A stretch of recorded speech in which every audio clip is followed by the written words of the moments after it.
أجمعين. أما بعد، قال الله تبارك وتعالى في القرآن الكريم: أعوذ بالله من الشيطان الرجيم، بسم الله الرحمن الرحيم.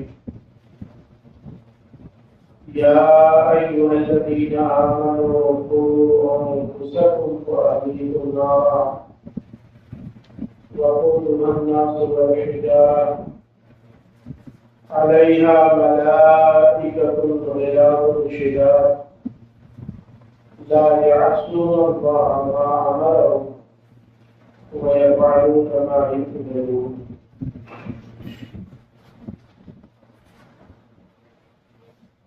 محترم خواتین،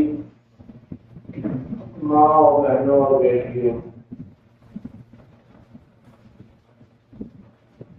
اس وقت مسلمانوں کے سامنے پورے ہندوستان میں کئی بڑے بڑے چیلنجز ہیں، اور اگر مسلمانوں نے ان چیلنجز کو نہ جانا اور ان کا کوئی مناسب حل تلاش نہ کیا تو آنے والا دن ہمارے لیے بہت خطرناک ثابت ہوگا۔ چیلنجز تو اتنے زیادہ ہیں کہ ان پر گفتگو کی جائے تو کئی گھنٹے درکار ہوں، لیکن اس وقت میں صرف ان چیلنجوں کا ذکر کرنا چاہتا ہوں جو ہماری بہنوں اور بیٹیوں سے متعلق ہیں۔ اسی لیے آج کی اس گفتگو بطور خاص انہی سے ہے۔ پہلے تو آپ کو جاننا چاہیے کہ یہ چیلنجز ہیں کیا اور کتنے گہرے اور خطرناک ہیں۔ جب آپ کو معلوم ہو جائے گا کہ چیلنج کیا ہے تو پھر اس کا حل نکالنا آسان ہو جائے گا۔ اس وقت ایک بہت بڑا چیلنج ہمارے سامنے یہ ہے کہ یوں تو پوری دنیا میں عام طور سے، لیکن ہمارے ملک ہندوستان میں خاص طور سے بڑے پیمانے پر یہ پروپیگنڈا کیا جا رہا ہے کہ اسلام نے عورتوں پر بڑا ظلم ڈھایا ہے، ان کو دبا کے رکھا ہے، ان کو قید میں اور جیل میں ڈال دیا ہے، انہیں وہ آزادی حاصل نہیں ہے جو مردوں کو حاصل ہے۔ ایک مرد نوکری کر سکتا ہے مگر ایک عورت نہیں، ایک مرد دکان چلا سکتا ہے مگر ایک عورت نہیں، ایک مرد آزادانہ طور سے گھوم بھی سکتا ہے لیکن ایک عورت نہیں، ایک مرد جس سوسائٹی میں چاہے آ جا سکتا ہے لیکن عورت کو اس کی اجازت نہیں ہے۔ یہ سب باتیں کر کر کے سارے ملک میں یہ ہنگامہ کھڑا کیا جا رہا ہے کہ اسلام اور مسلمانوں نے عورتوں کو دبا کے رکھا ہے۔ یہ بات تو صحیح ہے کہ مردوں کو دکان کرنے کی اجازت ہے، عورتوں کو نہیں۔ یہ بات بھی صحیح ہے کہ مرد بے تکلف بغیر کسی کے ساتھ کے کہیں بھی دن میں رات میں آزادی کے ساتھ آ جا سکتا ہے مگر عورت نہیں۔ یہ بات بھی صحیح ہے کہ اسلام مردوں کو نوکری کرنے اور روپیہ پیسہ کمانے کی کھلی اجازت دیتا ہے لیکن عورتوں کو نہیں۔ یہ بات صحیح ہے۔ تو کیا یہ عورتوں پر کوئی ظلم ہے؟ سوال یہ پیدا ہوتا ہے۔ پہلی اہم بات تو یہ ہے کہ مردوں کی ذمہ داری ہے کما کر لانے کی، مرد کما کے لائیں، گھر میں کیا پکے گا، کیسے پکے گا، رہنے کی جگہ کیسی ہوگی، ان کے لیے پیسہ کہاں سے آئے گا، گھر کے لوگ بیمار ہوں تو علاج کیسے ہوگا، مکان کیسے بنے گا، شادی بیاہ کا انتظام کیسے ہوگا، یہ سارا ٹینشن اسلام نے مردوں کو دیا ہے، عورتوں کو اس ٹینشن سے فری رکھا ہے۔ اب اگر اس ٹینشن سے عورتوں کو اسلام نے فری رکھا ہے تو یہ کیا اسلام کا عورتوں پر ظلم ہے یا ان کے ساتھ ہمدردی ہے؟ ہاں، یہ بات صحیح ہے کہ اللہ تعالیٰ نے گھر کی سربراہی مرد کو دی ہے، عورت کو نہیں، تو یہ سربراہی اور قوامیت کوئی عہدہ نہیں ہے، یہ ذمہ داری ہے۔ اگر اللہ تعالیٰ نے مردوں کو قوامیت دے کر گھر کے سارے کھکیڑ اور پکیڑا کی ذمہ داری اس پر ڈال دی ہے تو یہ تو عورتوں پر اسلام کا اور اللہ تعالیٰ کا احسان ہے نا، تو بہت ساری پریشانیوں، بہت ساری مصیبتوں، بہت سارے زحمتوں اور بہت ساری تکلیفوں سے بچا دیا۔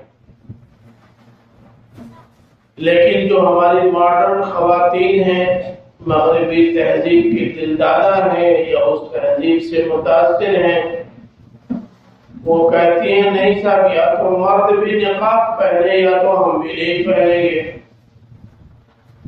وہ خواتین کہتے ہیں کہ ہمارا جسم ہماری مرضی، ہم اپنا جسم جہاں استعمال کرنا چاہیں کریں۔ کون ہوتے ہیں لوگ روکنے اور ٹوکنے والے؟ میں آپ کو بتاؤں کہ قرآن نے مردوں کو جو قوامیت دی ہے اس میں عورتوں کے ساتھ بہت بڑا کرم کیا ہے، اور یہ قوامیت اور یہ ذمہ داری مرد ہی اٹھا سکتا ہے، عورت نہیں اٹھا سکتی۔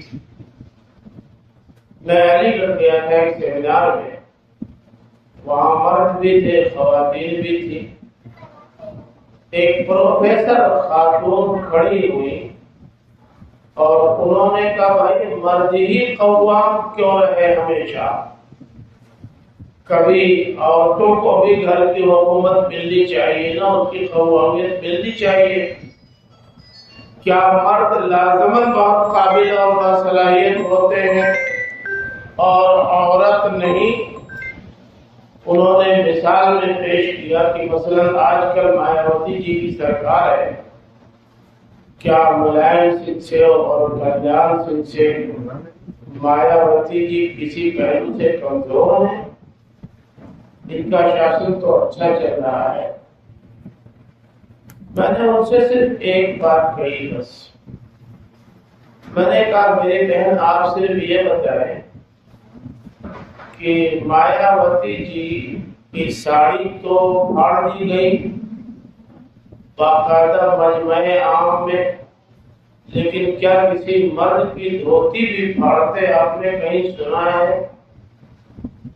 وہ اس لیے کہ یہ صرف نازک ہے اور اس صرف نازک کے ساتھ بدتمیزی یہ لوگ کرتے ہیں، تو اسی لیے اللہ تعالیٰ نے چاہا کہ اس طرح کی ذمہ داریاں مرد اٹھائے، عورتوں کو اس سے فارغ رکھے۔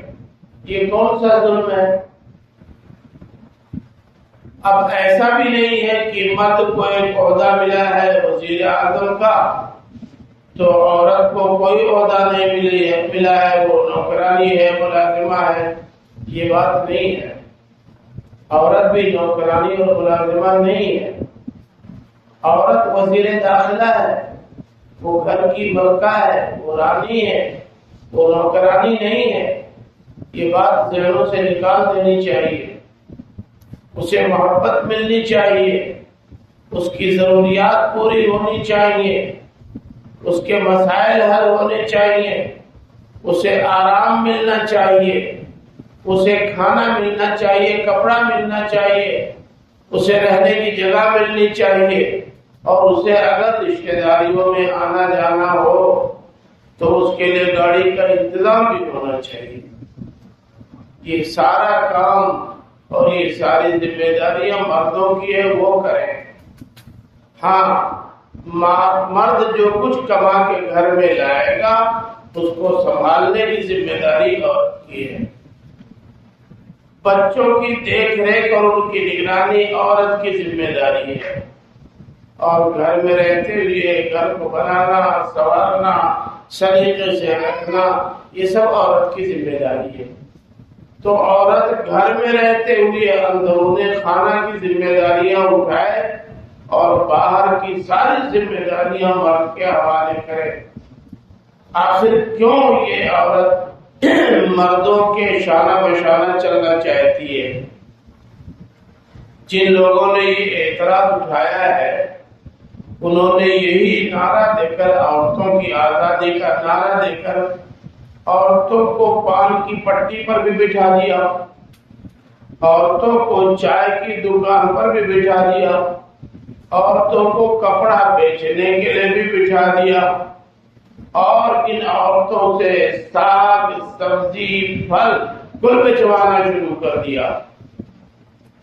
اپنے کاموں میں آزادی کا نعرہ دے کر مردوں نے بڑی چالاکی کے ساتھ عورتوں کو شریک کر لیا، لیکن عورتوں کے کام میں یہ شریک نہیں ہوتا، یہ کھانا پکا کے نہیں دیتا، یہ بچہ پیدا نہیں کرتا، یہ دودھ نہیں پلاتا بچوں کو، یہ بچے کو، چھوٹے سے بچے کو گود میں لے کر رات بھر اس کے پیشاب میں نہیں سوتا۔ تو عورتوں کا جو کام تھا اس میں تو یہ شریک نہیں بنا، اور اپنے کاموں میں عورتوں کی آزادی کا نعرہ دے کر بڑی خوبصورتی کے ساتھ شریک کر دیا۔ لینن کی بیوی کا اپنا بیان ہے کہ شروع میں تو ہم لوگوں کی سمجھ میں نہیں آیا کہ یہ مرد ہماری آزادی کا جو نعرہ لگا رہا ہے تو یہ ہمارے ساتھ سازش کر رہا ہے، لیکن اب کل سمجھ میں آ گیا۔ ہمارے یہاں 50% خواتین کی طلاق ہو گئی، اور 11 لاکھ بچے بے باپ کے لاوارث گھوم رہے ہیں۔ اب کسی کی جائیداد میں ان کا حصہ نہیں، پتہ ہی نہیں کہ ان کا باپ کون ہے، ماں بتانے کو تیار نہیں کہ ان کا باپ کون ہے۔ وہ سماج میں کہاں جائیں، کہاں رہیں، کس گھر میں رہیں گے، جائیداد کہاں سے ملے گی، کاروبار کے لیے پیسہ کہاں سے ملے گا؟ تو اب جب ان کا کوئی مصرف نظر نہیں آیا تو یہ یورپ اور امریکہ کے لوگوں نے ایسے ہی لوگوں کو فوج میں بھرتی کر لیا کہ یہ چاہیں مریں کٹیں، کوئی رونے دھونے والا تو ان کا ہے نہیں۔ بڑی خوبصورتی کے ساتھ ان کو سیٹ کر دیا، ایڈجسٹ کر دیا فوج میں، چاہیں وہیں مرے کٹے۔ ابھی ہمارے گھر کے بچے فوج میں جاتے 10، 20، 50 کی تعداد میں بھی مرتے تو ہنگامہ ہو جاتا، چلکوں مچ جاتا، لیکن وہ ہزاروں کی تعداد میں مر رہے ہیں پوری دنیا میں، ان کو تعینات کیا جاتا ہے لیکن کوئی ہنگامہ نہیں ہوتا۔ ہنگامہ کرے کون؟ ان کے باپ کا تو پتہ ہی نہیں، ہنگامہ کہاں سے ہوگا؟ تو یہ لوگ چاہتے ہیں کہ مسلمان عورتوں کو بھی آزادی کا نعرہ دے کر گھر سے باہر نکال دیا جائے، اور جس طرح چاہیں ان کا استحصال کریں، ان کی عزتیں بھی محفوظ نہ رہ جائیں، ان کے بچوں کی بھی دیکھ بھال کرنے والا کوئی نہ ملے۔ تو کم از کم بروری جیسے مہذب گاؤں میں تو اس کی توقع نہیں کی جا سکتی کہ یہاں کی عورتیں بھی یہ خواب دیکھ رہی ہوں گی کہ ہم کو پوری آزادی ملنی چاہیے، لیکن بہرحال مسلم خواتین کی بڑی تعداد اس پروپیگنڈے سے متاثر ہو کر آزادی کا نعرہ لگا رہی ہے۔ آپ کو یہ بات سمجھنی چاہیے کہ یہ آزادی بالکل اسی طرح کی آزادی ہے جیسے کچھ بکریاں احتجاج کر دے کہ نہیں ہمیں کسی کی نگرانی میں نہیں رہنا ہے اور جنگل میں آزاد گھوم پھر کر کے چرنا ہے، لیکن اگر چرواہے اور رکھوالے کی کسٹڈی سے یہ بکریاں جنگل میں نکل گئی تو یہ سارے بھیڑیے ان کو کھا جائیں گے، چھوڑیں گے نہیں۔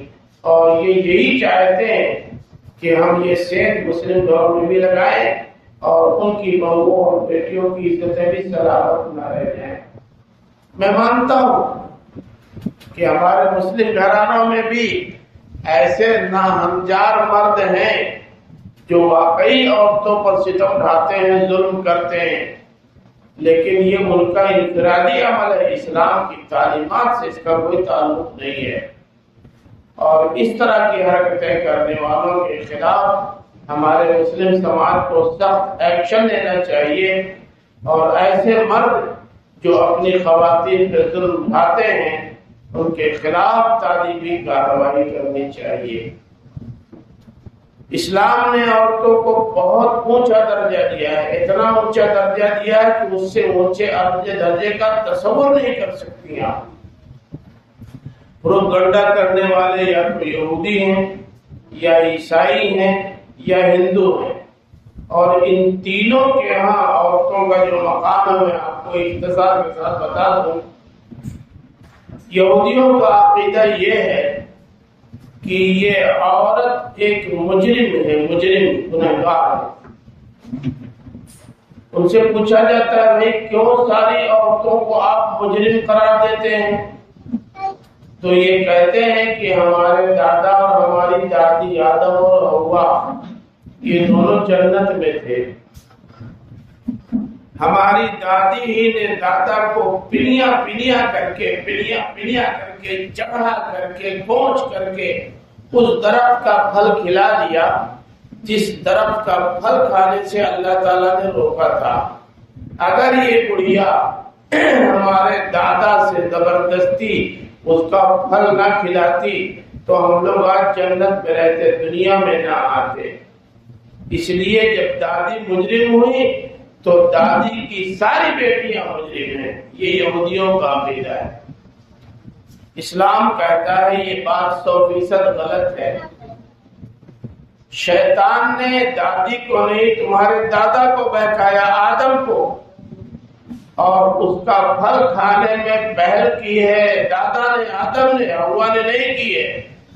اس لیے اگر اس بنیاد پر کسی کو مجرم بنانا ہے تو آدم کو مجرم بناؤ، حوا کو نہیں۔ لیکن عورتوں کو چڑھانے کے لیے، ان کو میدان میں لانے کے لیے یہ پروپیگنڈا کرتے ہیں، جرم خود کرتے ہیں اور عورتوں کو مجرم قرار دیتے ہیں۔ تو جن کا مذہب عورتوں کو مجرم قرار دیتا ہو، اگر وہ یہ کہیں کہ اسلام نے عورتوں پہ بڑا ظلم ڈھایا ہے تو عجیب لگتا ہے۔ عیسائیوں کا عقیدہ یہ ہے کہ عورت ایک ناپاک وجود ہے، ناپاک ایسے ہی جیسے پیخانہ ناپاک ہوتا ہے، جیسے پیشاب ناپاک ہوتا ہے، ایسی عورت ناپاک ہوتی ہے۔ یہ عیسائیوں کا عقیدہ ہے۔ چنانچہ وہ یہ بھی کہتے ہیں کہ اگر کسی کو بڑا عالم اور پادری بننا ہے تو عورتوں سے بالکل دور رہنا پڑے گا۔ بیوی تو چھوڑیے، ماں کا سایہ بھی اس پر نہیں پڑنا چاہیے۔ اگر ماں کا سایہ بھی بالغ ہونے کے بعد اس پر پڑ گیا تو اس کو پادری نہیں بنایا جا سکتا، کیونکہ ایک گندا سایہ اس کے اوپر پڑ گیا ہے۔ یہ ساری عورتوں کو گندا قرار دیتے ہیں۔ ایسے مذہب کے ماننے والوں کو کیا حق ہے یہ کہنے کا اسلام نے عورتوں کو بڑا ظلم ڈھایا ہے؟ یہ ہمارے برادران وطن، ہمارے ہندو بھائی جو ہمارے درمیان رہتے ہیں، ان کا مذہبی تصور یہ ہے کہ عورت کا اپنا الگ سے کوئی وجود نہیں ہے، یہ مرد کا لازمہ ہے، اس کا دوچھلا ہے، اس کی کوئی مستقل حیثیت نہیں۔ چنانچہ جب تک اس کی شادی نہیں ہوئی ہے وہ بیٹی ہے، باپ جتنا چاہے اور جیسا چاہے اس سے کام لے سکتا ہے، اور جس کے ساتھ چاہے اسے باندھ سکتا ہے، یہ اف نہیں کر سکتی۔ بیٹی سے یہ پوچھنے کی ضرورت نہیں ہے کہ تمہاری شادی ہم فلاں سے کرنے جا رہے ہیں، بالکل نہیں۔ اس کو یہ حق نہیں کہنے کا کہ لڑکا ہم کو پسند ہے کہ ناپسند ہے۔ بس باپ جس کے ساتھ باندھ دے اس کے ساتھ بندھا رہنا پڑے گا۔ لڑکے کو لڑکی چننے کا تو اختیار ہے، لیکن لڑکی کو لڑکا چننے کا اختیار نہیں ہے۔ شادی ہو جانے کے بعد ان کا تصور یہ ہے کہ اگر اس کے شوہر کا انتقال ہو جائے تو اسے بھی جینے کا حق نہیں ہے، اس کی چتا پر اس کو ستی ہونا پڑے گا، اسی کے ساتھ اس کو بھی جل کر مرنا پڑے گا۔ ان ہندوؤں کا جو عقیدہ یہ ہے، کیا حق پہنچتا ہے ان کو کہ وہ اسلام پر انگلی اٹھائیں اور اسلام پر منفی تبصرہ کریں۔ اسلام کا تصور کیا ہے عورتوں کے بارے میں، وہ بھی آپ سن لیجئے۔ اسلام یہ کہتا ہے کہ لڑکی گھر میں خیر و برکت ہوتی ہے۔ کسی گھر میں لڑکی پیدا ہوئی تو گھر والوں کو خوش ہونا چاہیے کہ ان کی تقدیر کھل گئی۔ گھر میں بچی آتی ہے، پیدا ہوتی ہے تو وہ رحمت اور برکت لے کے آتی ہے۔ اس لیے سارے لوگوں کو جن کے یہاں بچیاں پیدا ہوں ان کو غم منانے کے بجائے خوشی منانا چاہیے کہ چلو ہمارے گھر کے خیر و برکت کا ایک راستہ کھل گیا ہے۔ پھر بچی کو پڑھانا لکھانا، اس کی تربیت کرنا اور اچھے گھر گھرانے میں شادی کرنا جنت میں جانے کا ذریعہ بتایا گیا ہے۔ شادی کے وقت بھی یہ پابندی لگائی ہے اسلام نے کہ جس طرح لڑکا لڑکی کو پسند کرتا ہے اور جب تک لڑکا لڑکی کو پسند نہ کرے اسے حق ہے یہ کہنے کا کہ میں شادی نہیں کروں گا، ٹھیک اسی طرح لڑکی کو بھی یہ اختیار ہے کہ وہ لڑکے کو پسند کرے۔ اگر کوئی لڑکا اسے پسند نہیں آتا تو وہ انکار کر دے کہ مجھے اس سے شادی نہیں کرنی ہے، یہ حق ہے، مذہبی حق ہے۔ جس طرح ایک مرد کو شادی کے بعد طلاق دینے کا اختیار ہے کہ اگر بیوی نالائق مل گئی تو اس کے ساتھ زندگی گزارنا مشکل ہے، اس لیے طلاق دے کر اپنی زندگی سے الگ کر لے اور اپنی مصیبت دور کر لے، ٹھیک اسی طرح ایک عورت کو بھی، ایک بیوی کو بھی اسلام نے یہ حق دیا ہے کہ اگر اس کا شوہر بدمعاش ہے اور اس کی دیکھ ریکھ نہیں کرتا، اس کا حق زوجیت ادا نہیں کرتا تو وہ خلا کرا لے، اس سے علیحدہ ہو جائے۔ ایسے بدمعاش کے ساتھ رہنے کی کوئی ضرورت نہیں۔ پورا کا پورا حق اسلام نے جس طرح مردوں کو دیا ہے ویسے عورتوں کو بھی دیا ہے۔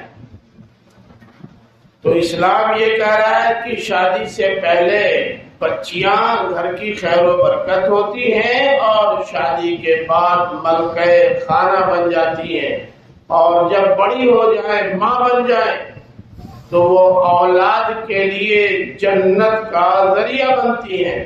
حدیث میں آتا ہے کہ ماں کے قدموں تلے جنت ہے، الجنت تحت اقدام الامہات، جنت ماؤں کے قدموں کے نیچے ہے۔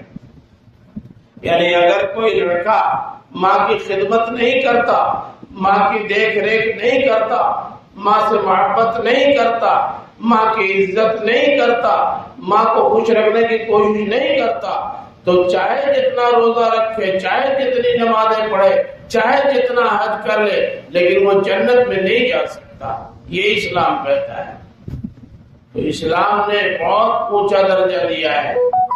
اگر مردوں کو قوام بنا کر ان کا درجہ اونچا کیا ہے تو ایک عورت کو ماں بنا کر اس کا درجہ اونچا کر دیا ہے۔ ایک حدیث میں آتا ہے کہ ایک مرتبہ ایک صحابی رسول آئے اللہ کے رسول صلی اللہ علیہ وسلم کی خدمت میں اور پوچھا کہ اے اللہ کے رسول، اگر کبھی ایسا اتفاق ہو کہ ابو اور امی دونوں ایک ساتھ مجھے آواز دے بلائیں تو میں کیا کروں؟ تو اللہ کے رسول صلی اللہ علیہ وسلم نے فرمایا ماں کی بات سن لو۔ اس نے پوچھا کہ اگر دوبارہ ایسے ہی ہو جائے کہ باپ اور ماں دونوں ساتھ بلائیں تب کیا کرو؟ تو کہا تب بھی ماں کی بات سنو۔ تیسری بار اس نے پوچھا کہ اللہ کے رسول اگر تیسری بار ایسے ہی ہو جائے کہ ماں باپ دونوں ساتھ بلائیں تب؟ فرمایا ماں کی بات سنو۔ پھر اس نے کہا اگر چوتھی بار ایسا ہو جائے تو کہا تب باپ کی بات سن لینا۔ یعنی ماں کا درجہ باپ سے 3 گنا زیادہ رکھا ہے۔ یہ ہے اسلام۔ تو جن خواتین کو اسلام کی دولت مل چکی ہے، مسلمان ہونے کا شرف حاصل ہو چکا ہے، وہ بیٹی ہیں تب بھی لائق التفات، کیونکہ وہ گھر میں خیر و برکت کا ذریعہ ہے۔ اور اگر بیوی ہیں تب بھی وہ نوکرانی نہیں ہے، ملکہ خانہ ہے، گھر کی رانی ہے۔ اور اگر وہ ماں بن گئی تب تو جنت کا دروازہ ہی بن گئی۔ اب کیا ہے؟ اس لیے جن کو اسلام ملا ہے، جو مسلمان خواتین ہیں، ان کو اس پروپگنڈے سے متاثر نہیں ہونا چاہیے۔ اسلام کا مطالعہ کیجئے، یہ جاننے کی کوشش کیجئے کہ اسلام نے آپ کو کیا کیا حق دیا ہے۔ یہ بڑی بدقسمتی ہے ہم لوگوں کی کہ ہم لوگ مردوں کو یا عورتوں کو اسلام سمجھنے کا موقع کم دیتے ہیں۔ اسلام کیا ہے، ہم سے کیا چاہتا ہے، مردوں کی کیا حیثیت ہے، عورتوں کی کیا حیثیت ہے، یہ سب ہم کو معلوم ہوگا اللہ کی مقدس کتاب قرآن مجید کے ذریعے۔ قرآن مجید کی تلاوت تو ہم لوگ بہت کرتے ہیں، لیکن سمجھ کر پڑھنے کی کوشش نہیں کرتے، ورنہ پتہ چلتا کہ اسلام ہم کو کیا کیا دے رہا ہے۔ اسلام تو اتنا زیادہ خواتین کو دے رہا ہے، اتنا زیادہ عورتوں کو دے رہا ہے کہ صرف تفصیلات بیان کروں تو بھی بہت وقت لگ جائے گا۔ گزارش یہ ہے کہ آپ لوگ قرآن مجید منگائیے، قرآن مجید کی تلاوت کیجیے، اور جو زبان آپ کو آتی ہو، اردو، ہندی، انگریزی، جو زبان آتی ہو اس زبان میں ترجمہ بھی منگا لیں، ترجمہ کے ساتھ پڑھیے، آپ کو اندازہ ہو جائے گا کہ قرآن ہم کو کیا کیا دے رہا ہے۔ تو ایک جھوٹا اور غلط پروپگنڈا تو یہ کیا جا رہا ہے، جس کو سمجھنے کی ضرورت ہے، یہ بالکل غلط ہے۔ عورتوں کو اسلام نے کہیں نہیں دبایا ہے۔ ایک صاحب سے پوچھا، ایک صاحب نے کہ جناب آپ کے ہاں عورتوں کو نقاب میں کیوں لپیٹا جاتا ہے، مردوں کو کیوں نہیں نقاب میں لپیٹا جاتا؟ تو انہوں نے جواب بڑا اچھا دیا کہ ارے بھائی، سونا اور چاندی لپیٹا جاتا ہے، لوہا تھوڑا لپیٹ کر رکھا جاتا ہے، لوہا تو ادھر ادھر پڑا رہتا ہے۔ ہم اپنی خواتین کو، اپنی بیٹیوں کو، اپنی بہنوں کو، اپنی بیویوں کو اور اپنی ماؤں کو سونا اور چاندی سمجھتے ہیں، لوہا اور کچڑا نہیں سمجھتے، اس لیے ہم ان کو محفوظ رکھتے ہیں۔ تو آپ بالکل کسی پروپگنڈے سے متاثر نہ ہو۔ اسلام نے آپ کو وہ دیا ہے جو دنیا کا کوئی مذہب نہیں دے سکتا۔ دوسرا پروپگنڈا عام طور سے یہ کیا جا رہا ہے کہ اسلام نے عورتوں کا حصہ مردوں سے کم رکھا ہے جائیداد کی تقسیم میں۔ قرآن کہتا ہے وَلِلذَّكَرِ مِثْلُ حَظِّ الْأُنثَيَيْنِ، کہ عورت کے مقابلے میں مرد کا حصہ ڈبل ہو گئی، تو زیادتی ہے، بڑا ظلم ہے۔ کیوں عورت کو کم مل رہا ہے اور کیوں مرد کو زیادہ مل رہا ہے، یہ تو صحیح نہیں ہے۔ اور یہ پروپگنڈا بھی اتنے بڑے پیمانے پر آج کل کیا جا رہا ہے کہ ہماری ہزاروں مسلم بیٹیاں اس سے متاثر ہو کر احتجاج کر رہی ہیں، نہیں نہیں ہم کو بھی برابر ملنا چاہیے، نہیں نہیں ہم کو بھی برابر ملنا چاہیے، ہمارا حصہ کم کیوں رکھا گیا۔ تو ایک بات تو یہ ہے کہ یہاں مرد تو ہے نہیں کہ میں ان سے کہوں، لیکن آپ کہہ سکے تو کہہ لیں اپنے گھر کے مردوں سے کہ حصہ ہمارا بھی ہے، جتنی بہنیں یہاں بیٹھی ہیں وہ سب اپنے بھائیوں سے کہیں کہ باپ کی جو جائیداد ہے اس میں آپ کا بھی حصہ ہے، ہمارا بھی ہے، آپ کا 2 حصہ تو 1 حصہ ہمارا بھی ہے۔ عورتوں کو بھی حق ملنا چاہیے، یہ کوئی خیرات نہیں ہے، یہ اسلام کا واجب حکم ہے۔ سارے بھائیوں کو چاہیے کہ وہ اپنی بہنوں کا حق دیں، نہ لیں تو زبردستی دیں، اور بہنوں کو بھی چاہیے کہ وہ اپنے بھائیوں سے اپنا حق لیں، نہ دیں تو زبردستی لیں۔ یہ اللہ تعالیٰ نے دیا ہے، اس حق کو مارنے کی اجازت نہیں ہے۔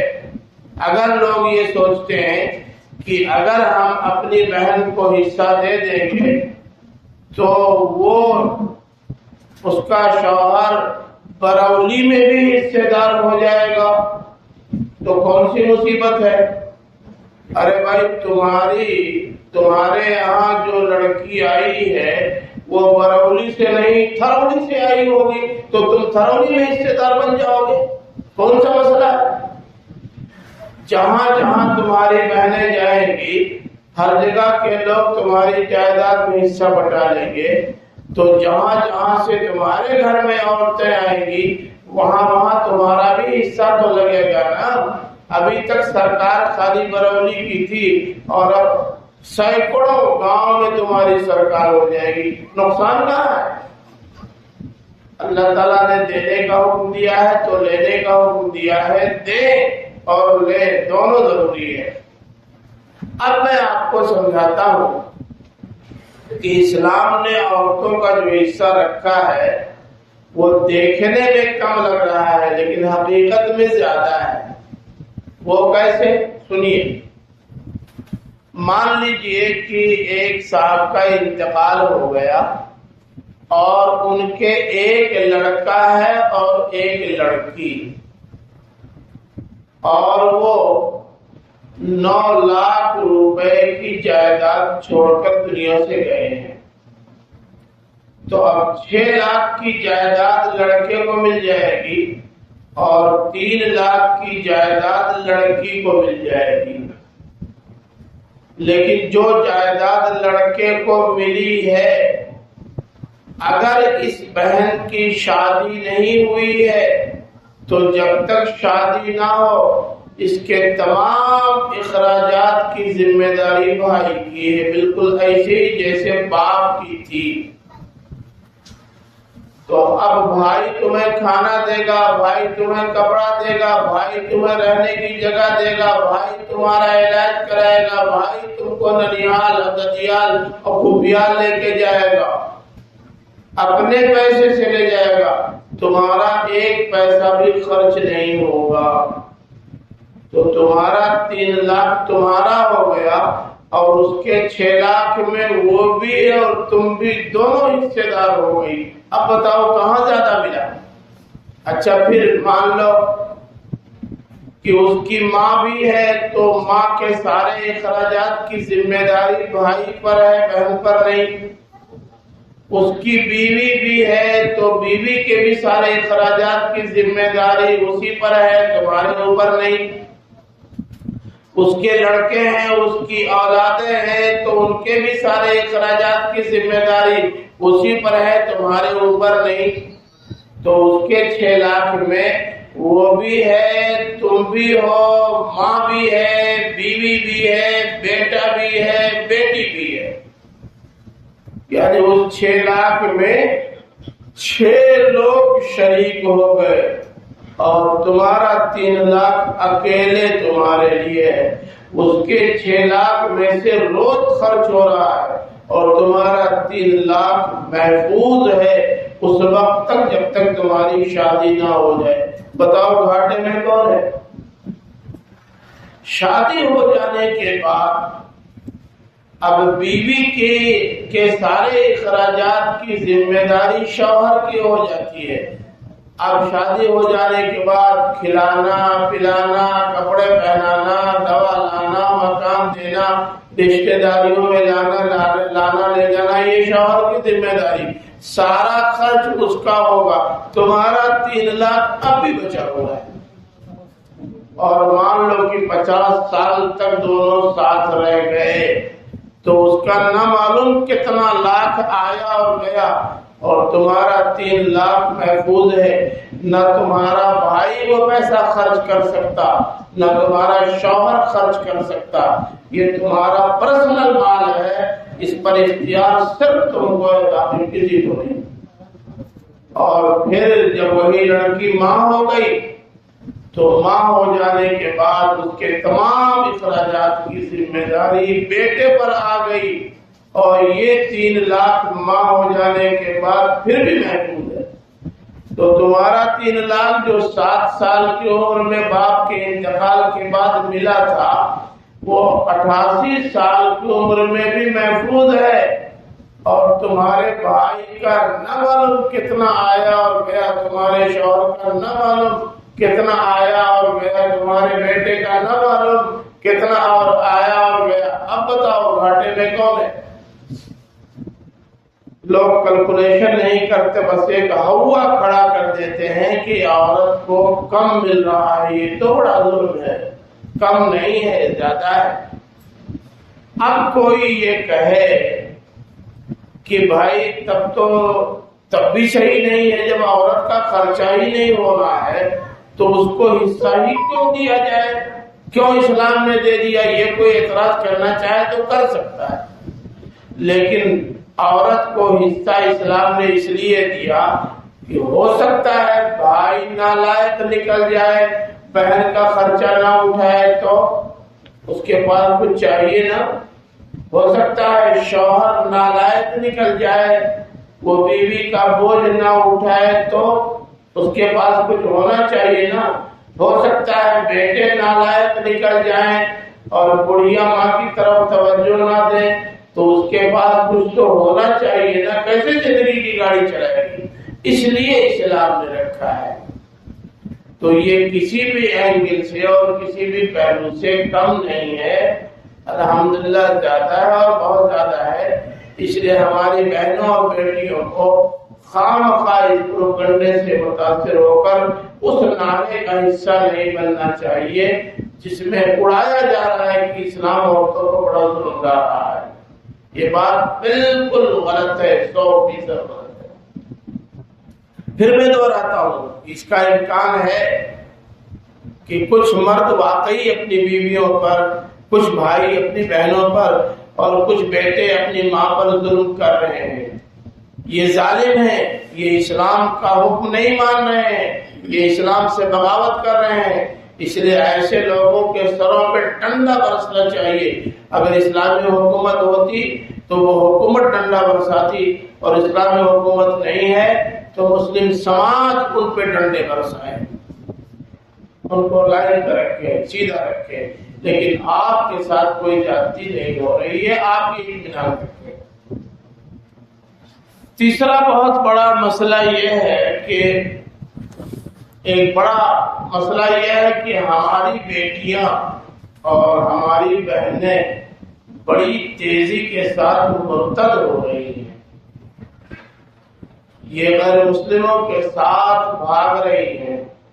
ہر 3-4 دن پر آپ لوگ بھی واقف ہوں گی، ہر 3-4 دن پر کہیں نہ کہیں سے یہ خبر آتی ہے کہ ایک مسلمان لڑکی ایک ہندو لڑکی کے ساتھ بھاگ گئی اور اس کے ساتھ کورٹ میرج کر لیا یا مندر میں جا کے وواہ کر لیا۔ یہ خبریں بہت آ رہی ہیں اور ہزاروں کی تعداد میں ہماری بہنیں اور بیٹیاں غیر مسلموں کے ہاتھوں میں جا چکی ہیں۔ یہ صحیح ہے، اس پر بند باندھنا بہت ضروری ہے، لیکن رونے دھونے سے کچھ نہیں ہوگا، شور اور ہنگامہ کرنے سے کچھ نہیں ہوگا، ماتم کرنے سے کچھ نہیں ہوگا، کچھ کرنا پڑے گا، مقدمہ کرنے سے بھی کچھ نہیں ہوگا، حکومتیں بدلنے سے بھی کچھ نہیں ہوگا، آپ کو اپنے طور پر کچھ کرنا ہوگا۔ کیا کرنا ہوگا؟ نمبر 1، جو شادیاں ہو چکی ہیں ہو چکی، مگر اب آپ طے کیجئے، خاص طور سے میں عورتوں سے کہہ رہا ہوں، اب آپ طے کیجئے کہ اپنے بیٹوں کے لیے دیندار بہو لائیں گی اور اپنی بیٹیوں کے لیے دیندار داماد تلاش کریں گی. یہ طے کیجئے آج. نبی کریم صلی اللہ علیہ وسلم نے فرمایا تھا کہ تنکح المرأة لأربع اما لمالها واما لجمالها واما لحسبها واما لدینها فاظفر بذات الدین. عام طور پر 4 چیزیں دیکھ کر شادی کی جاتی، چاہے لڑکا کی ہو چاہے لڑکی کی. اگر لڑکا دیکھنا ہے تب بھی دیکھتے ہیں لڑکا کیسا ہے، خوبصورت ہے کہ نہیں، منحنی تو نہیں ہے، ناٹا تو نہیں، بہت لمبا تو نہیں ہے، ٹھیک ٹھاک ہے نا، دیکھنے میں اچھا لگ رہا ہے.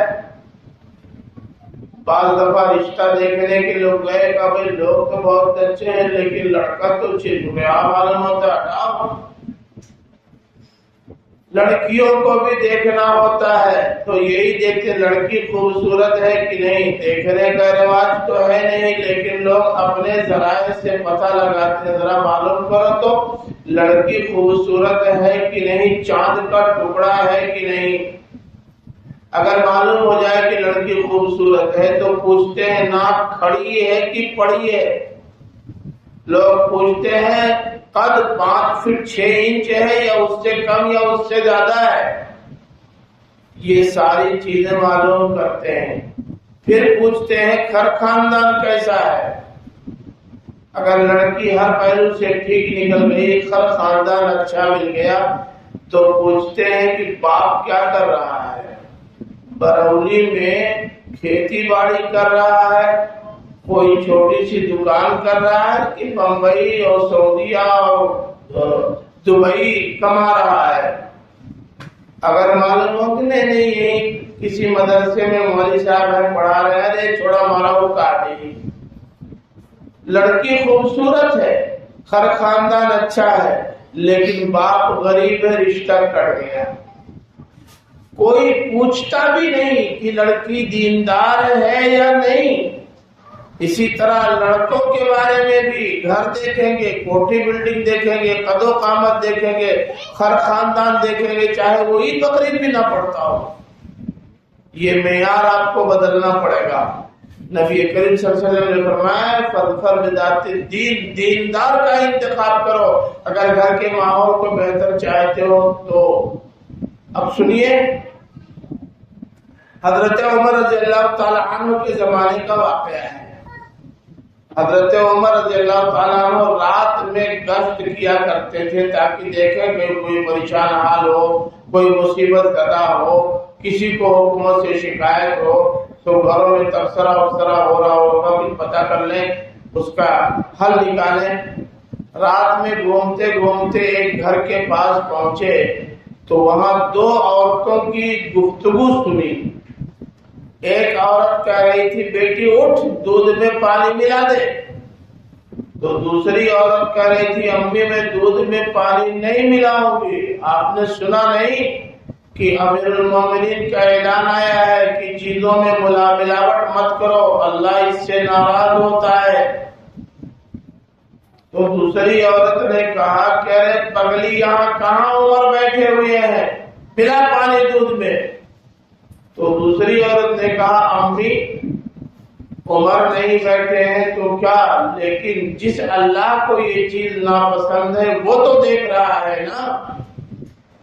جرجرا کے بڑھیا کہتی ہے بھاڑ پہ جا، چاہے پانی ملا چاہے مر جا.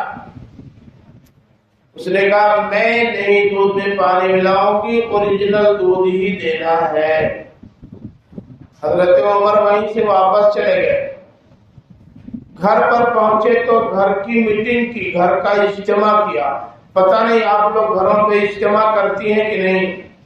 اللہ کے رسول کی سنت ہے، صحابہ کرام کی سنت ہے کہ گھریلو اجتماع ہوتا ہے. ہر چھوٹے بڑے معاملے میں گھر کے سارے لوگوں کو اکٹھا کیا جاتا ہے، سب کو بتایا جاتا ہے فلاں جگہ سے رشتہ آ رہا ہے، بتاؤ رشتہ قبول کیا جائے کہ نہیں.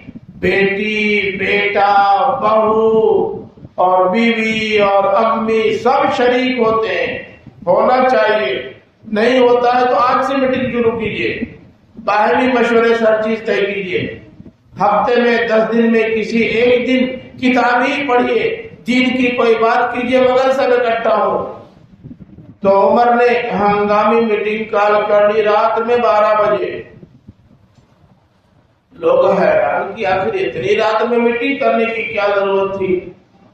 میٹنگ میں حضرت عمر نے کہا کہ دیکھو میں چاہتا ہوں کہ اپنے ان بیٹوں میں سے کسی کی کل شادی کر دو۔ کسی نے کچھ نہیں کہا، سب چپ رہے۔ تو پھر انہوں نے کہا کہ اچھا بیٹو بتاؤ تم میں سے کون تیار ہے شادی کرنے کے لیے؟ تو ایک بیٹے نے ہاتھ اٹھایا، ابو میں تیار ہوں۔ لوگوں نے پوچھا کہ کیوں بے اتنی جلدی کیوں کر دی حامی بھرنے میں؟ کہا اس لیے کہ لازماً ابو کو کوئی لڑکی پسند آ گئی ہوگی، اسی لیے وہ اتنی رات میں میٹنگ کر رہے ہیں۔ اور امیر المومنین عمر ابن خطاب کو جو لڑکی پسند آ جائے اس کے بہترین لڑکی ہونے میں شبہ نہیں ہو سکتا۔ حضرت عمر نے میٹنگ برخاست کی، اپنی بیوی سے کہا کہ صبح بچے کو نہلا دھلا کر دولہا بنا دو، اور بچے سے کہا کہ کل میرے ساتھ چلو تمہارا نکاح ہے۔ اب یہاں سے باپ بیٹے دونوں گئے۔ بڑھیا کو کسی نے بتایا کہ ارے امیر المومنین آ رہے ہیں عمر ابن خطاب۔ اب تو بڑھیا کی چلکی پہ پراڑ ڈر کے مارے کانپنے لگی۔ سوچا کہ لگتا ہے یہ رات میں ہماری بات سن کے گیا ہے اور آج آ رہا ہے، خیریت نہیں۔ پھر جھانک کے دیکھا تو عمر ابن خطاب کے ساتھ ایک لڑکا بھی تھا، تو اور ڈر گئی کہ ارے تو پولیس لے کے آ رہا ہے۔ اس زمانے میں پولیس وردی میں نہیں ہوتی تھی، ایسے ہی پولیس ہوتے تھے سادہ لباس میں۔ وہ ڈر گئی، کانپ گئی۔ عمر ابن خطاب امیر المومنین اس دودھ بیچنے والی غریب ترین جھوپڑے میں رہنے والی گوالن کے دروازے پر گئے اور کہا کہ بڑھیا ماں، میں تمہاری بیٹی سے اپنے بیٹے کا نکاح کرنا چاہتا ہوں، تم تیار ہو؟ بڑھیا نے کہا صاحب کیا مذاق کر رہے، کہاں آپ بادشاہ وقت اور کہاں میں ایک گوالن دودھ بیچنے والی کا، یہ سب مت بیان کرو، تم بتاؤ اپنی بیٹی کا رشتہ میرے بیٹے سے کرنے کے لیے تیار ہو کہ نہیں؟ اس نے کہا اچھا پوچھ لو بیٹی سے۔ بیٹی سے پوچھا تو بیٹی نے کہا پوچھنے کی کیا ضرورت؟ عمر ابن خطاب جو پوری ملت کے لیے بے چین ہیں، وہ ایک بیٹی کا بھلا برا چاہیں گے، ان کی مرضی ہے تو آپ وہاں بھر لیجیے۔ بڑھیا نے آ کے بتایا کہ ہاں بیٹی بھی تیار ہے، ہم بھی تیار ہیں۔ بس وہیں محلے سے چند لوگوں کو بلایا، نکاح پڑھا دیا اور بیٹے سے کہا جاؤ اپنی ماں سے بتا دو نکاح ہو گیا اور میں تمہاری بیوی لے کے آ رہا ہوں۔ ایسی دیندار لڑکی جو حضرت عمر کے خاندانی معیار پر پوری نہیں اتر رہی تھی، شکل و صورت بھی نہیں دیکھی تھی، قد و قامت بھی نہیں ناپا تھا، کچھ نہیں دیکھا، بس صرف اس کی دیندارانہ گفتگو سن کر انہوں نے رشتہ دے دیا اور آگے چل کر کے اسی بہو کے بطن سے عاصم پیدا ہوئے اور انہی کے خانوادے سے تعلق رکھنے والی ام مریم ہے اور اسی خانوادے سے تعلق رکھنے والے حضرت عمر بن عبدالعزیز رحمۃ اللہ علیہ 5ویں خلیفہ راشد ہیں۔ اگر آپ چاہتے ہیں کہ ہماری بچیاں مرتد نہ ہوں، غیروں کے ہاتھ نہ لگیں، تو اب وہ بہو لائیے جو اپنی بچیوں کی تربیت ویسے کرے جیسے گوالن کی بیٹی نے اپنی بچیوں کی تربیت کی اور پھر پوری نسل کو چمکدار بنا دیا۔ لوگ کہیں گے صاحب بیٹیوں کا رشتہ تو کرنا آسان ہے، ٹھیک ہے، لیکن بیٹوں کا کیا کریں؟ ہم کو تو جیسا تیسا جو بھی لڑکا مل جائے گا مان لینا پڑے گا، کیا کریں؟ اصل میں لڑکا تلاش کرنا بڑا مشکل کام ہے، لڑکوں کے بڑے نخرے ہوتے ہیں، تو جیسا لڑکا مل جاتا ہے شادی کر دیتے ہیں، مجبوری کوئی مجبوری نہیں، غلط بات ہے۔ حضرت سعید ابن مسیب بہت بڑے عالم گزرے ہیں، مروان ابن عبد الملک ابن مروان کے زمانے میں وہ مدرس تھے، معلم تھے، اپنے گھر پہ پڑھاتے تھے، چٹائی توڑتے تھے۔ ان کی بیٹی حافظہ، عالمہ، متقیہ، فاضلہ تھی۔ عبد الملک ابن مروان کو معلوم ہوا کہ مولوی صاحب کی لڑکی بہت اچھی ہے، بس انہوں نے اپنے بیٹے کے لیے رشتہ مانگ لیا، کہا مولوی صاحب اپنی بیٹی ہمارے بیٹے کے لیے ہم کو دے دیجیے۔ تو سعید ابن مسیب نے کہا میں اپنی بیٹی کا رشتہ تمہارے بیٹے سے نہیں کروں گا۔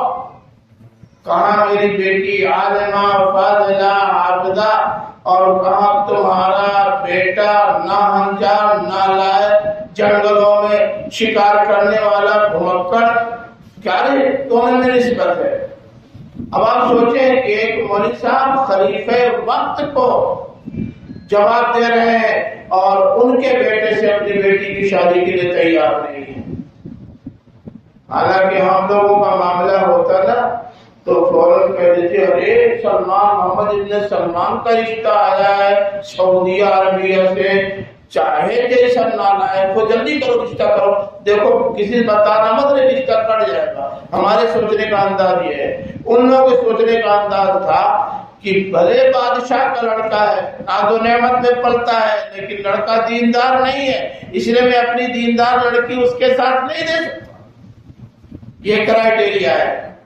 اور پھر معلوم ہے ابو وداع نام کا ایک لڑکا ان کے مدرسے میں پڑھتا تھا، بہت اچھا پڑھنے میں لکھنے تھا، مگر بہت غریب تھا، اتنا غریب تھا کہ اس کی چھت کے نیچے جو لیٹتے تھے وہ اوپر سے آئی ہوئی دھوپ کے نیچے لیٹتے تھے، یعنی چھپر بھی ایسا کہ جس میں سے دھوپ چھن چھن کے آتی تھی۔ اپنی بیٹی، اور وہ بھی اس کی شادی ابو وداع کی ہو چکی تھی، اس کی بیوی مر گئی تھی، جبکہ سعید ابن مسیب کی بیٹی کنواری تھی، لیکن انہوں نے اسی لڑکے کے ساتھ اپنی اس بیٹی کا نکاح کر دیا جس کا رشتہ عبد الملک ابن مروان خلیفہ وقت نے مانگا تھا۔ اور تاریخ گواہ ہے کہ ان دونوں سے جو افراد پیدا ہوئی اس میں درجنوں محدث ہیں، محقق ہیں، مفسر ہیں، اور ہمارے امام ہیں، ہمارے اور آپ کے امام۔ تو پہلا کام تو یہ کرنا ہوگا کہ اپنے بچیوں کو ارتداد سے بچانا ہے، تو اب آپ کے گھر میں جو بچیاں پیدا ہوں وہ ایسی ماؤں کے آغوش میں پرورش پائیں جو دیندار ہوں۔ آج سے رشتے کا معیار وہ بنائیے جو اللہ کے رسول صلی اللہ علیہ وسلم نے دیا ہے، وہ مت بنائیے جو آپ کو پسند ہے۔ دوسری بات، ہمارے گھروں میں ہماری جو خواتین رہتی ہیں وہ اپنی بچیوں کی تربیت شروع سے کریں۔ ابھی جو بچیاں ہیں ان کی تربیت کریں، ان کو بہکنے نہ دیں، ان کی زبان پر نگاہ رکھیں، ان کی نگاہ پر، آنکھ پر نگاہ رکھیں، ان کے موبائل پہ نگاہ رکھیں، ان کے طرز تکلم پر نگاہ رکھیں، اور جہاں پڑھنے جا رہی ہیں وہاں کے بارے میں بھی معلومات حاصل کرتی رہیں۔ یہ نہیں کہ ہم نے بچہ پیدا کر دیا، اب وہ بڑی ہو گئی، چاہے ادھر جائے چاہے ادھر جائے، چاہے رات بھر موبائل لے کے کھیلے۔ اکثر گھروں سے شکایت ملتی ہے کہ سب سو جاتے ہیں، یہ لڑکیاں رات میں موبائل لیے پڑی رہتی ہیں، نہ معلوم کس سے بات کرتی ہے، کیا کیا دیکھتی۔ پابندی لگائیے، آپ پابندی لگائیے، مت دیجیے موبائل کو۔ کہاں کاروبار کریں گے بغیر موبائل کو؟ کا کام نہیں چل سکتا۔ یہ موبائل بہت بڑا فتنہ ہے، موبائل ہمارے پاس بھی ہے، لیکن ہم موبائل کا استعمال مثبت کرتے ہیں، منفی نہیں۔ ہمارے پاس ٹائم نہیں کہ ہم ناچ گانا دیکھیں، کسی سے بے ہنگم بات کریں، لیکن بچیاں ہیں، عمر میں کمزور ہیں، بھی کم ہے، تجربہ بالکل نہیں ہے، وہ گمراہ ہو سکتی ہیں، بیٹھ سکتی ہیں، اس لیے ان پر کڑی نظر رکھیں ابھی سے۔ دوسرا کام، تیسرا کام، لڑکے ہمارے یہاں چند لڑکے بیٹھے ہوئے ہیں، بس میں ان سے چاہوں گا کہ یہ اپنے دوسرے ساتھیوں کو پورے برونی میں بتا دیں کہ ہماری یہ لڑکیاں جو مرتد ہو رہی ہیں اس کا ایک بڑا سبب یہ ہے کہ مسلم لڑکے آج کل پڑھنے لکھنے میں محنت کم کرتے ہیں، ان کے مقابلے میں غیر مسلم لڑکے محنت زیادہ کرتے ہیں۔ تو جو ہماری بچیاں کالجوں یا یونیورسٹیوں میں جاتی ہیں، جب ان کو پڑھنے میں مدد کی ضرورت ہوتی ہے تو یہ ہمارے مسلمان بچے مدد دینے کے لائق نہیں ہوتے۔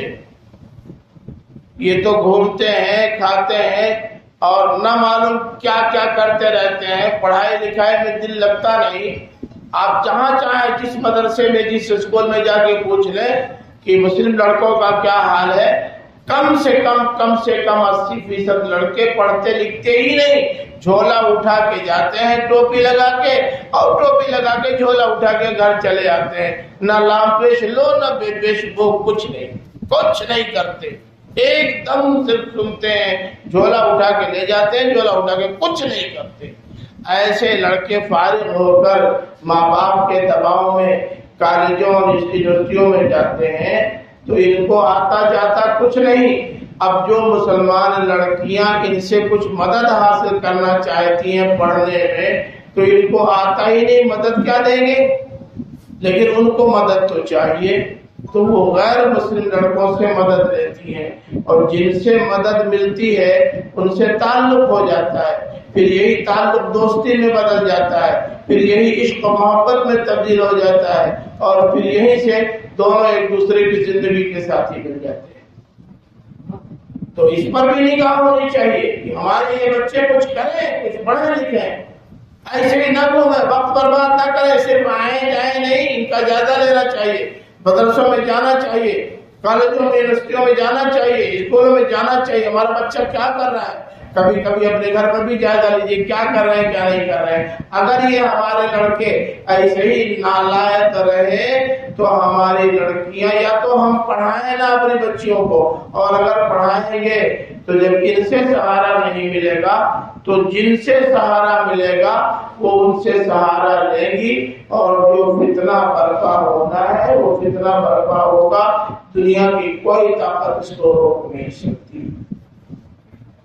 تو یہ چند امور تھے جو خارجی ہیں جن پر ہمیں اور آپ کو توجہ دینے کی ضرورت ہے۔ ایک بڑا اہم مسئلہ تھا مگر ٹائم ختم ہو گیا ہے، اس میں بھی ایک آدھ گھنٹہ لگے گا، آج میں چھوڑتا ہوں، آئندہ بھی کبھی انشاءاللہ، لیکن عنوان بتا دوں۔ ہمارے یہاں ایک بڑی پریشانی یہ بھی ہے، اب عام یہ شکایت ہونے لگی ہے کہ پھوپھی کے لڑکے سے، خالہ کے لڑکے سے، ماموں کے لڑکے سے غلط تعلق قائم ہو گیا بیٹی کا، اب کیا کریں؟ اب یا تو ساری رشتہ داریاں توڑ لیں، جوتا چپل چلائیں، اور یا تو مجبوراً برداشت کریں، اور کیا کر سکتے ہیں۔ مشن ہاسپٹل اعظم گڑھ کی رپورٹ یہ ہے کہ سب سے زیادہ مسلمان لڑکیوں کے ایبارشن کرائے جا رہے ہیں، مسلمان لڑکیاں زیادہ جاتی ہیں بچہ گروانے کے لیے۔ یہ کون بچیاں ہیں؟ یہ وہی ہیں جن کے تعلقات قریب ترین رشتہ دار لڑکوں سے ہو گئے اور ان سے ناجائز اولادیں ہو رہی ہیں۔ ہمارے گھروں میں داماد کو تو پہلے دن سے چھوٹ ملتی ہے، داماد جیسے ہی بنا اب وہ اپنی سالیوں سے جیسے چاہے کھلواڑ کرے، ماں باپ کے سامنے وہ دوڑا کے چھیڑتا ہے اپنی سالی کو، کیا مجال کی کوئی روک دے، اور اگر کوئی ٹوک بھی دے تو فوراً ماں کہتی ہے ارے تو کیا داماد کو روک دیں؟ ارے کیوں نہیں روک دیں گے؟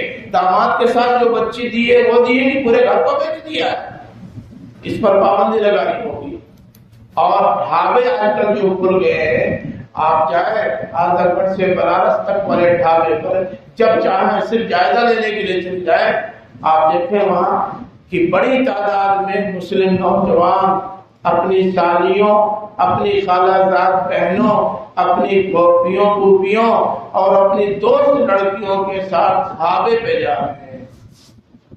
کیا ہوگا؟ تو یہ بجائے خود ایک بہت بڑا مسئلہ ہے، اس کا بھی حل بہت ضروری ہے، لیکن اس کا حل کیسے نکلے گا اس کے لیے بھی 1 گھنٹہ چاہیے اور اذان ہونے والی ہے، اس لیے میں اپنی گفتگو یہیں ختم کرتا ہوں۔